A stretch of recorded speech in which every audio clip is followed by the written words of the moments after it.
What's up guys, welcome to my YouTube channel Total Season, and today our subject is mathematics, and today we are going to discuss logarithm in this video. It is a very interesting and easy topic. So इस topic के अंदर हम पहले थोड़े important notes देखेंगे, थोड़ी conditions देखेंगे, उसके बाद हम आपको नेचुरल बेस की वैल्यू बताएंगे, फिर उसके बाद हम थोड़े बहुत रूल्स देखेंगे लॉगरिथम के कौन कौन से रूल्स होते हैं, उसके बाद हम थोड़े छोटे छोटे प्रॉब्लम्स करेंगे, इसकी वजह से आपकी प्रैक्टिस हो जाए। So let's begin. हम यहाँ पे देख सकते हैं कि यहाँ पे मैंने कुछ नोट्स लिखे हुए हैं, तो देखते हैं हम वन बाय वन। तो फर्स्ट पे जाते हैं। तो ये हमको दिया हुआ है लॉग ए बेस ए, आंसर दे रहा है 1।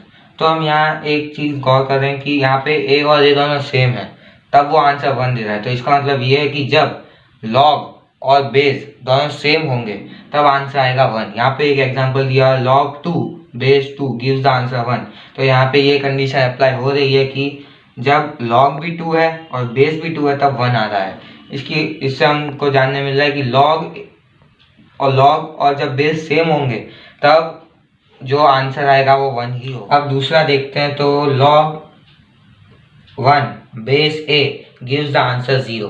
इधर हमको देखने मिल रहा है कि log 1 है और उसका जब बेस a हो रहा है तब आंसर आ रहा है 0। तो हम एक एग्जांपल के थ्रू इसको समझते हैं। तो आप लोग देखिए log 1 base 3 gives the answer 0। इससे हमको एक कंडीशन का मालूम पड़ रहा है कि अगर log 1 है, बेस कोई भी रख सकते हैं हम, 10, 11, 99 कुछ भी रख सकते हैं, लेकिन जब log 1 है और उसका बेस कोई भी एक वेरिएबल समझ लीजिए a है, तो उसका आंसर 0 आएगा। ये कंडीशन हमको सेकंड नंबर से मालूम है। जब हम थर्ड नोट देखते हैं तो इसके अंदर हम देख सकते हैं कि यहाँ पे कॉमन बेस 10 दिया हुआ है, उसके बाद उसकी कोई एक कंडीशन दी रखी है, फिर उसका नेचुरल बेस ई दिया हुआ है, उसकी कोई एक कंडीशन दे रखी है। तो हम पहले तो कॉमन बेस और नेचुरल बेस क्यों होते हैं, यूज क्यों होता है, पहले यही जान लेते हैं। तो जब किसी कंडीशन में जब कोई हमको बेस नहीं दिया होता, ना कोई बैठ नहीं रहा होता है, सही से हम अप्लाई नहीं कर पा रहे होते, नहीं दिया होता बेस, तो हम कॉमन बेस का सहारा लेते हैं या तो नेचुरल बेस का सहारा लेते हैं। हम इन दोनों में से किसी भी बेस का सहारा ले सकते हैं। और कॉमन बेस की वैल्यू होती है 10 और नेचुरल बेस की वैल्यू होती है ई। इधर एक एग्जाम्पल के रूप में आपको दिए हुए हैं log x बेस 10। तो अगर कोई भी आपको नहीं मिल रहा है, कोई भी आपको बेस सही समझ में नहीं आ रहा है, तो आप लोग कॉमन बेस 10 लगा सकते हैं और नेचुरल बेस में ई लगाना होता है। अब यहाँ पे हमको ई की वैल्यू दी रखी है 2.187। तो आप लोग जानते हैं कि पाई की वैल्यू कितनी होती है। तो पाई की वैल्यू होती है 3.14। तो जैसे कि पाई की वैल्यू हम बहुत सारा प्रोसेस करके लेते हैं, वैसे ही ई की वैल्यू भी आती है। तो जैसे पाई की वैल्यू 3.14 है, वैसे ही ई की वैल्यू होती है 2.187। सो फ्रेंड्स, हमें यहाँ पे लॉगरिथम के कुल 5 रूल पढ़ने हैं। उसके अंदर ये पहला रूल है, तो ये जो कहता है कि log x into y base a gives log x base a plus log y base a।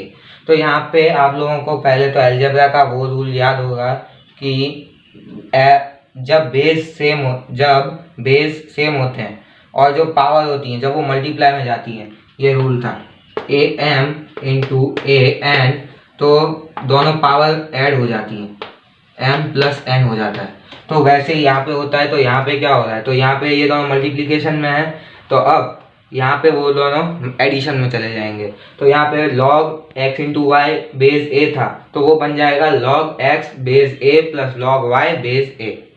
ठीक है। तो यहाँ पे एक एग्जाम्पल दिया हुआ है कि log 2 into 3 base a gives log 2 base a plus log 3 base a। यहाँ पे same to same concept apply हो रहा है, वही उसका एग्जाम्पल है। तो यहाँ पे log 2 इंटू 3 बेस a था, तो उसको स्प्लिट हो गया, वो स्प्लिट हो गया दो चीज़ों में, log 2 base a plus log 3 base a। अब यहाँ पे एक उसका रिवर्स हो गया है। अब दूसरा ये जो एग्जाम्पल है उसका रिवर्स है। पहले आप लोगों को कॉमन दिए हुए थे, ये मल्टीप्लिकेशन पहले दिया हुआ था, उसको बाद आपको उसको एडिशन में स्प्लिट करना था। अब आपको एडिशन पहले दिया हुआ है log 5 base a plus log 3 base a, फिर उसको हम एक साथ जोड़ के log 5 इंटू 3 बेस a बना रहे हैं। अब यहाँ पे 5 इंटू 3 को हम सिंपली 15 भी लिख सकते हैं, तो log 15a। तो ये इसका आंसर है। तो ये बहुत ही सिंपल रूल था। अब हम चलते हैं next. Here is the second rule जो कहता है कि log आप लोगों ने एक और रूल पढ़ा होगा वो एक्सपोनेंट एंड पावर में छोटे स्टैंडर्ड्स में, कि जब बेस सेम होता है और डिवीजन में होता है, जब दोनों डिवीजन में होते हैं, जब पावर डिवीजन में होती है, तो वो दोनों एक साथ बेस को सेम रख के, बेस को कॉमन रख के वो दोनों वो सब्ट्रैक्शन में चली जाती हैं। वही हमको यहाँ करना है। प्रीवियस जो रूल हमने पढ़ा उसके जैसा ही है, उधर मल्टीप्लाई था इसलिए वो एडिशन में जा रहा था, यहाँ पे डिवीजन है इसलिए वो सब्ट्रैक्शन में जा रहा है। तो यहाँ पे हम देख सकते हैं कि log x by y base a gives log x a log x base a minus log y base a। Same to same वही रूल है, बस यहाँ पे वो मल्टीप्लीकेशन का डिवीजन है और डिवीजन की वजह से यहाँ पे सब्ट्रैक्शन हो गया है। हम यहाँ पे इसका एक एग्जांपल देखते हैं। तो यहाँ पे log a log 2/3 base a क्या दे रहा है, वो log 2 base a minus log 3 base a। Same to same वही रूल है, यहाँ पे डिवीजन हो गया है, यहाँ पे सब्ट्रैक्शन हो गया है। वो सब्ट्रैक्शन किसकी वजह से हुआ है, तो डिवीजन की वजह से। इस रूल को आप लोगों को याद रखना है। जो छोटे स्टैंडर्ड में आप लोगों को एक्सपोनेंट और पावर के रूल्स बताए गए थे उन्हें आपको अच्छे से याद करना है। अगर आप वो याद नहीं रखेंगे तो वो आपके लिए प्रॉब्लम क्रिएट करेगा इसके अंदर। सो अब हम चलते हैं नेक्स्ट रूल के ऊपर, जो here we have the third rule. तो यहाँ पे ये होता है कि देखो, अगर लॉग के ऊपर पावर है, लॉग के ऊपर कोई भी पावर है, तो जो पावर होगी वो लॉग के आगे चली जाएगी। बस ये सिंपल सा रूल है। तो देखो log x बेस a, इसको बोलते कैसे हैं ये देख लीजिए, log x base a power m, तो वो क्या चली जाएगी, m log a x base a। तो सिंपली यही रूल है कि अगर यहाँ पे जो log है उसके पास पावर है तो पावर जंप करके सीधा फ्रंट में चली जाएगी, log के आगे चली जाएगी। तो यहाँ पे वो सिंपल आ गया। अब हम एक एग्जांपल देख लें। तो log 3 बेस a पावर 5, उसे हम क्या कर, तो देखो यहाँ पे पावर 5 है तो पावर कहाँ चली जाएगी, आगे चली जाएगी, तो log के आगे लग जाएगी, बाकी सेम टू सेम रहेगा। तो 5 log 3 बेस a। ओके, बहुत सिंपल रूल था। नेक्स्ट पे चलते हैं। हमने जो पहले 3 रूल्स पढ़े, जो हमने पहले के 3 रूल्स पढ़े, वो कुछ काम के नहीं होंगे अगर जो बेस होगा, लॉग का जो बेस होता है वो अगर सेम नहीं हुआ। तो आप लोगों को एक चीज़ ध्यान में रखनी है, जब आप करें, जो आप सम्स करें, तब आप लोगों को एक चीज़ ध्यान रखनी है कि जो आप लोग एक चेक कर लें कि जो लॉग का बेस है, ये सब रूल्स लगाने से पहले आप लोग चेक कर लें कि जो बेस लॉग का बेस है वो एकदम सिमिलर हो, वो सेम हो, डिफरेंट नहीं हो, वरना फिर ये रूल्स कुछ काम के नहीं रहेंगे। तो अब उस चीज़ को छोड़ो, अब हम चौथे नंबर पे आते हैं। 4th नंबर का रूल है चेंज ऑफ बेस, इसका नाम है। तो इसके अंदर हम देखते हैं कि log a बेस x, तो वो log a बेस x बन गया log a base 10 log x base 10। तो अब यहाँ पे एक चीज़ का ध्यान दीजिए, जो चेंज ऑफ बेस हम क्यों करते हैं, तो जब को हमको बेस सही नहीं लग रहा, एकदम सही से बैठ नहीं रहा, सही से हो नहीं रहा, जो बेस है वो सही से वो कंडीशंस को पूरी नहीं कर रहा, तो हम लोग एक चीज़ करेंगे, सिंपली एक चीज़ करेंगे कि ये जो दो हमको फैक्टर्स दिए हुए हैं, जो हमको टर्म्स दी हुई हैं, इनको हम सिंपल सा एक बेस दे देंगे। हमने पहले पढ़ा था नेचुरल बेस और कॉमन बेस, तो उसमें से आप कॉमन बेस या फिर नेचुरल बेस में से आप कुछ भी दे सकते हैं। तो मैंने यहाँ पे कॉमन बेस दे दी है, सिंपल सा हो गया है। यहाँ पे देखिए a और x को मैंने यहाँ पे बेस दे दिया है 10, ठीक है। यहाँ पे एक एग्जांपल है log 7 बेस 3, तो उसको सिंपली हमने log 7 बेस 10 और log 3 बेस 10 के अंदर कन्वर्ट कर दिया है, उसको डिवीजन में लाके।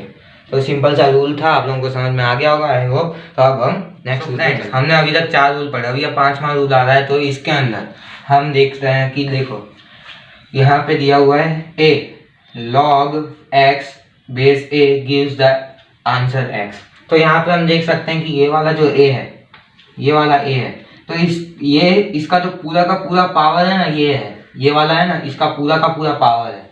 log x बेस a ये वाले a का पावर है। तो हम एक चीज आप लोग जानते हो कि जब दो बेस सेम होंगे तो हम बेस को बेस के साथ कट कर देंगे, तो यहाँ पे तो कुछ बचा ही नहीं। अब सिंपली x बचा है तो अब वो x लिख देंगे, तो यहाँ पे सिंपली आंसर x आ चुका है। देखो यहाँ पे एक एग्जांपल है 3 log 5 base 3 is equal to 5। तो यहाँ पे हमें 3 3 सिमिलर लिख रहे हैं दोनों बेस, तो हम 3 और 3 को कट कर देंगे और सीधा सीधा आंसर आ जाएगा 5। यहाँ पे एक और एग्जांपल है, तो यहाँ पे 7 log 8 बेस 7 गिव्स द 8।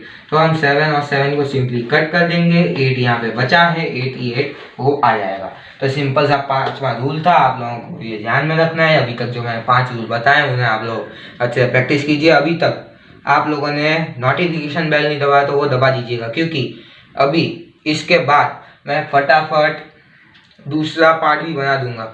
वो दूसरा पार्ट भी आने वाला है इस वीडियो का, जल्द से जल्द आएगा। और उसके अंदर मैं इस लॉगरिथम के ज़्यादा से ज़्यादा आप लोगों को अच्छी प्रैक्टिस कराने की कोशिश करूँगा। तो आप लोगों को क्या करना है, पहले तो इस वीडियो को शेयर कर दो अपने दोस्तों के साथ, क्योंकि सबको प्रॉब्लम होती है। कर दो शेयर, सबको सब्जेक्ट में प्रॉब्लम होती है, तो मुझे भी होती थी।